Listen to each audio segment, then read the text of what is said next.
Assalamualaikum warahmatullahi wabarakatuh. Nama saya Abdul Holik. Saya mahasiswa dari Universitas Juanda Bogor, Fakultas Teknologi Industri Pertanian. Saya di sini akan mempresentasikan tentang analisis perancangan sistem penentuan produk prospektif pada agroindustri kakao. Isu yang sedang saya analisis yaitu rendahnya pengembangan produk prospektif dalam agroindustri memerlukan adanya sistem yang mampu menentukan turunan produk baru berdasarkan inovasi dan kebutuhan konsumen. Strategi perusahaan yang efektif merupakan modal penting agar perusahaan mampu bersaing dan berkompetisi dalam persaingan yang semakin ketat. Untuk dapat memenangkan persaingan tersebut, setiap perusahaan harus mampu meningkatkan kuantitas dan kualitas pada produk yang sudah ada, sehingga perusahaan tetap berkomitmen dalam menyediakan produk yang dibutuhkan oleh konsumen. Berdasarkan isu di atas permasalahan tersebut, maka tujuan kasus ini adalah yang pertama yaitu menganalisis kebutuhan dan pemodelan pada sistem penentuan produk prospektif kakao. Yang kedua adalah penetapan kriteria biji kakao dan alternatif penentuan produk turunan kakao yang memiliki harapan. Yang ketiga yaitu menentukan produksi prospektif olahan kakao yang dibutuhkan oleh konsumen. Langkah pertama untuk menganalisis dan merancang sistem penentuan produk prospektif pada agroindustri yang pertama yaitu membuat tabel analisis kebutuhan atau rekrutmen analisis. Pada tabel ini ada input, ada stakeholder, ada ancaman atau resiko, ada rules atau tujuan atau misi yang ingin kita capai, proses, dan ada output. Pada input ada input yang kita harapkan dan input yang kita tidak harapkan. Pada output juga ada output yang kita harapkan dan ada output yang kita tidak harapkan. Contohnya pada proses yang saya analis, yang pertama itu adalah informasi input yang kita harapkannya yaitu informasi perkebunan kakao itu lengkap. Dan yang saya tidak harapkan yaitu informasi perkebunan kakao tidak lengkap. Stakeholder itu adalah orang yang berkepentingan. Di sini orang yang berkepentingan yang mencari data itu adalah R&D, karena R&D itu yang memiliki kewenangan dan bertanggung jawab atas kewajibannya untuk berinovasi dan memperbaiki kualitas produk yang sudah ada atau berinovasi dan membuat produk baru pada produk agroindustri atau pada produk yang lainnya. Sumber dayanya yaitu komputer, koneksi internet, jurnal, buku, data BPS. Ancaman yang dikerjakan pada pencarian informasi yaitu tidak adanya jaringan internet, komputer rusak atau error, data BPS tidak lengkap, buku tidak ada, dan jurnal yang berkaitan dengan judul tidak ada. Ancamannya lalu dilakukanlah tujuannya atau vision atau role. Tujuannya yaitu untuk mendapatkan data perkebunan yang berada di Indonesia secara lengkap dengan proses mengumpulkan dan mengidentifikasi lalu melakukan perincian pada informasi-informasi tentang perkebunan yang ada di Indonesia. Setelah itu output yang kita harapkan adalah data perkebunan Indonesia itu lengkap dan jelas dapat ditelusuri atau traceability.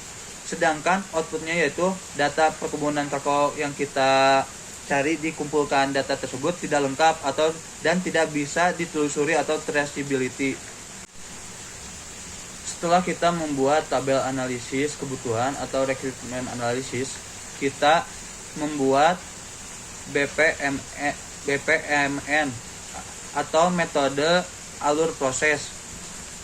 Di sini ada 3 stakeholder. Yang pertama adalah R&D sebagai departemen yang merancang perencanaan produk prospektif.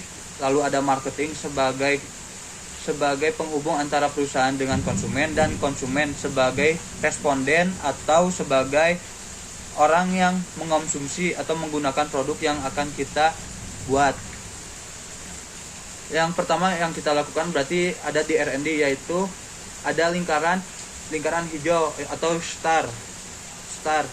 Setelah itu ada persegi panjang, yang itu namanya ada call activity atau semua aktivitas ada. Lalu di dalam call activity itu ada star lagi, lingkaran yang berwarna hijau. Setelah itu ada teks atau ada proses. Di sana prosesnya itu yang pertama mengidentifikasi perkebunan kakao. Berarti mencari tahu tentang ada berapa banyak hektarkah perkebunan kakao di Indonesia, lalu ada berapa varietas kakao yang ada di Indonesia. Setelah itu dilanjutkan lagi ke proses menganalisis varietas kakao. Di sana dilakukanlah mengidentifikasi, menganalisis biji kakao mana yang memiliki potensi untuk produk prospektif konsumen, untuk ditawarkan pada konsumen.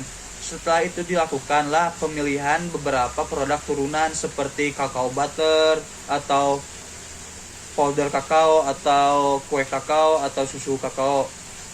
Setelah itu dilakukanlah pemilihan dengan menggunakan FAHP atau Fuzzy Analysis Hierarchy Process, atau dengan AHP yaitu analis hierarki proses, hingga mendapatkan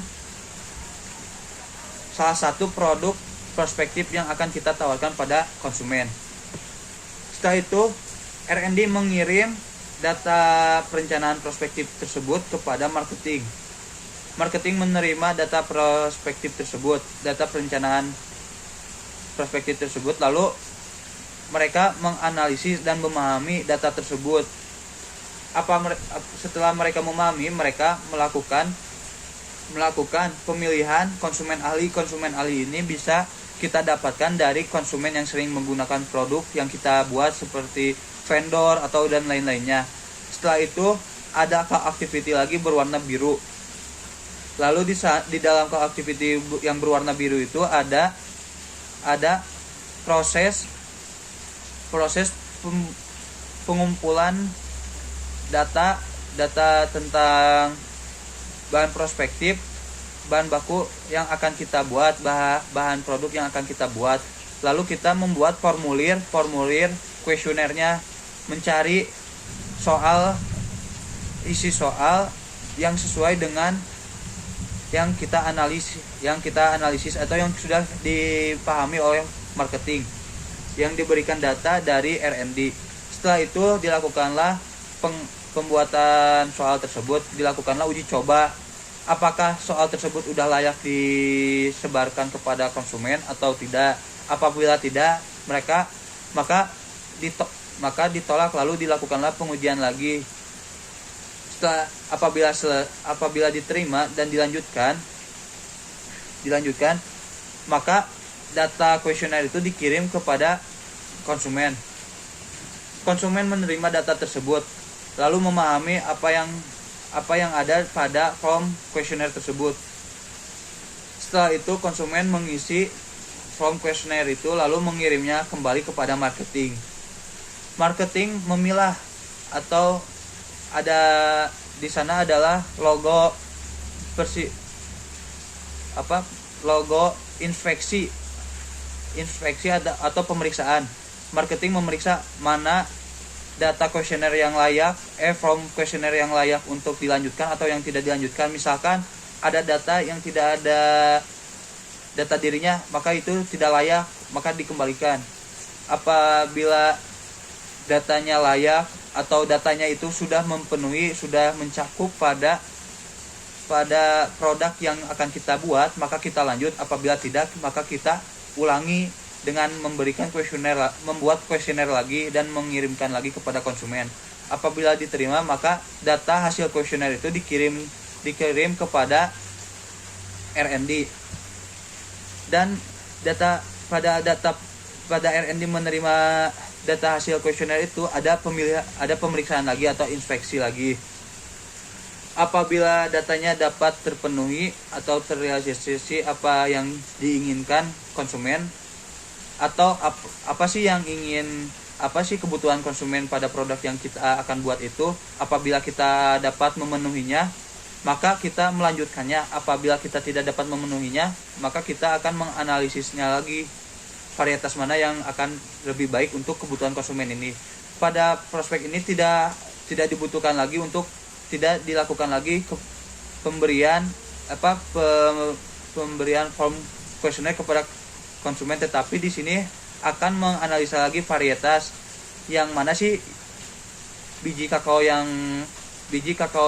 bisa diproses untuk menjadi produksi yang diharapkan itu.